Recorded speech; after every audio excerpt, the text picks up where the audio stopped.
I always wanted to be a journalist, always. So when I was about 15, I discovered Capital Gang. And Capital Gang used to happen at the perfect time, on Saturday at 10 a.m. And in my parents' home in Kampala at 10 a.m., Saturday was laundry time. So while I was washing my clothes, I would listen to the Capital Gangsters, as they called themselves, Charles Onyango Bo and Winnie Byanyima.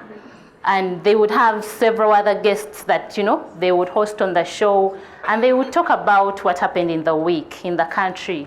And to my 15-year-old self, they were everything cool, everything that I aspired to be. They were knowledgeable, they were articulate, and they had so much fun while they were doing it that several years later, I can still hear Winnie's laughter in my mind's ear.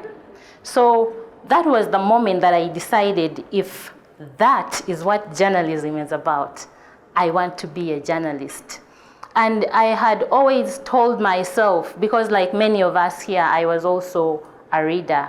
And there is a saying that goes, a thought well thought, a deed well done, and a word well said. And those are the things that my 15-year-old aspired to. When you were 15, I don't know what you were aspiring towards, but I aspired to excellence in my thoughts, in my words, and in my actions. And the Capital Gang embodied that. So it was a good attraction for me into journalism. So naturally, after school, my first stop, I studied journalism, and my first stop was a radio station, because remember, I wanted to be like the Gangsters, and you can only do that on a radio station. So I went to the first radio station, I just entered, I asked the receptionist, I would like to do a voice test. She was kind enough, she led me to the producer, who was equally kind enough, and he gave me a voice test. So after I did the voice test, he told me, you have potential, but you sound like a child. Your voice is young. So if you can go away, you'll do a bit of more growing. You come back, and we shall do this again. So, but in that moment, I was a bit confused, because at that time I was 21, and there was someone who also happened to be from Kenya, by the way, who used to tell me that he had never had a voice sweeter than mine. I had the sweetest voice he had ever had. And for that reason, he loved to call me and listen to me speak. And I believed. 21-year-olds do that. They believe what they are told. So I was confused. I have the sweetest voice in the world. I have my degree. I have been aspiring to excellence all my life. And you're telling me I sound like a child. But anyway, I moved on. I went to a newspaper. Remember, I wanted to be a journalist. So if I'm in a newspaper or a radio station, my dreams are still valid. So I went to a newspaper. Same story, I don't need any introduction. I ask for the editor, is so-and-so around? And I actually said, I don't want to say the name, let me say I would like to speak to so-and-so. Is she around? And the receptionist told me, no, it's actually a he. And I said, okay, no problem, is he around? And still they let me through. And I went to the editor, and that's how I got my first job as a journalist. I became a good writer with time, and eventually I became a sub-editor. But there was a catch. I needed more money. And there was a media house across the street, and they were paying better than where I was. So luckily enough, I crossed over, and I joined that new news house. And ladies and gentlemen, that is where my story starts. You see, there are spirits that govern every place, and the HR specialists will call it culture, workplace culture. So in my new workplace, I'm still a journalist, I am well paid. The spirit of the place did not agree with my spirit. We did not connect. The culture was off. I didn't feel celebrated. I didn't feel seen. I didn't feel validated. So eventually the negative energy of the place wore me down. And I remember going to work in the mornings became a chore. So my mornings in our little rented house in Nasana, where I was staying with my daughter, where they had become something of a pain. They'd become very dramatic. In the mornings when we would dress up, my bag in hand and hers, and we are ready to step out of the house, a wave of fatigue would just come over me.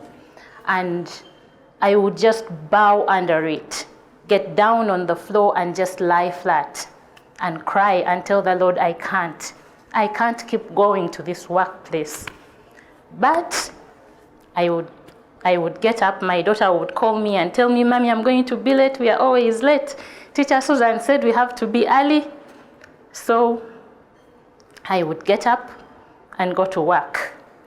But on our way to work, I would get an anxiety attack at the same spot on the Northern Bypass.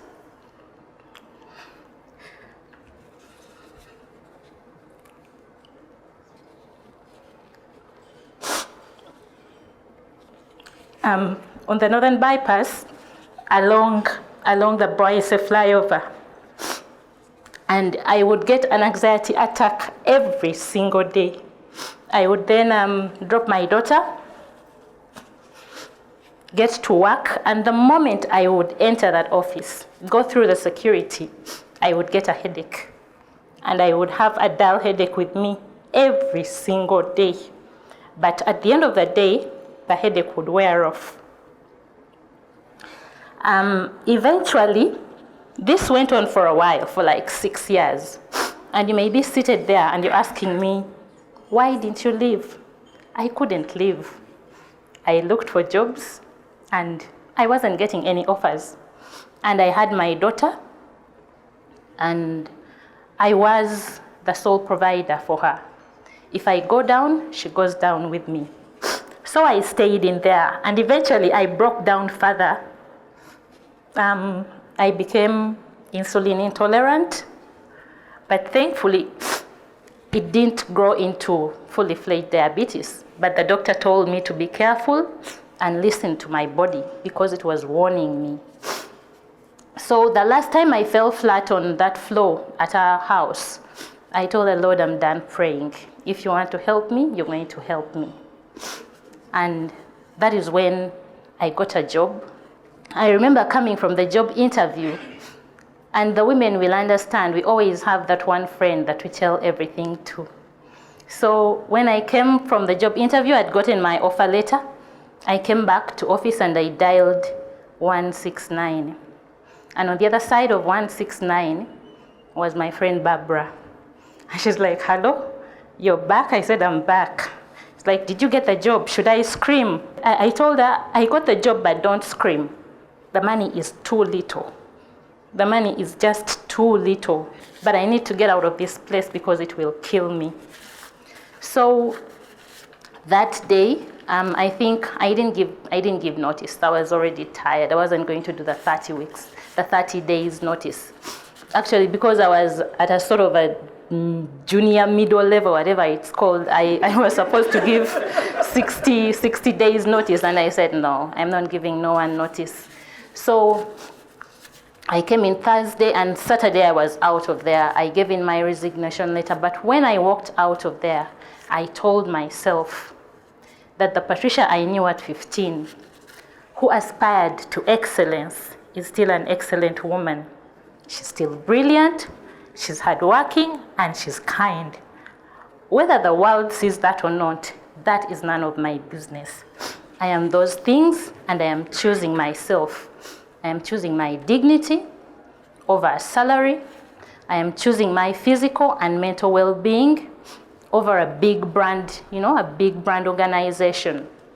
And I'm taking this job with a small organization with small pay that thankfully could at least pay my daughter's school fees and our rent. So I walked out of there and got into this new space where I did not last very long. Eventually I moved on, and I sort of struggled when I was now leaving mainstream media, and I kept asking myself, am I still a journalist? Because remember, I set out to be a journalist, and you're a journalist when you're in a media house. And my answer was a resounding yes, because journalism is about the underdog. It's about giving a voice to the voiceless. And right now I work with an organization where we work with farmers, and we work with agriculture scientists. And my job there is to amplify their stories, to give them a voice. You know, the farmers, everyone claims to be speaking up for farmers, but they're never given an opportunity to speak for themselves. Or the research scientists who are using the tools of biotechnology, or what we call GMOs. And, you know, we are amplifying their voices so that they can tell the world, why are they creating GMOs? It's because they want to solve the food security challenges of our time. And yes, I am still a journalist, even though I'm not in a media house. So when all is said and done, self-awareness is important. Our dreams are still valid, no matter what those dreams are, but self-awareness is still important. And we need to find ourselves in places where we are validated, where we are seen, and where we are celebrated. And for me, I got that chance. I finally found that place, and I finally became my own gangster, my own capital gangster.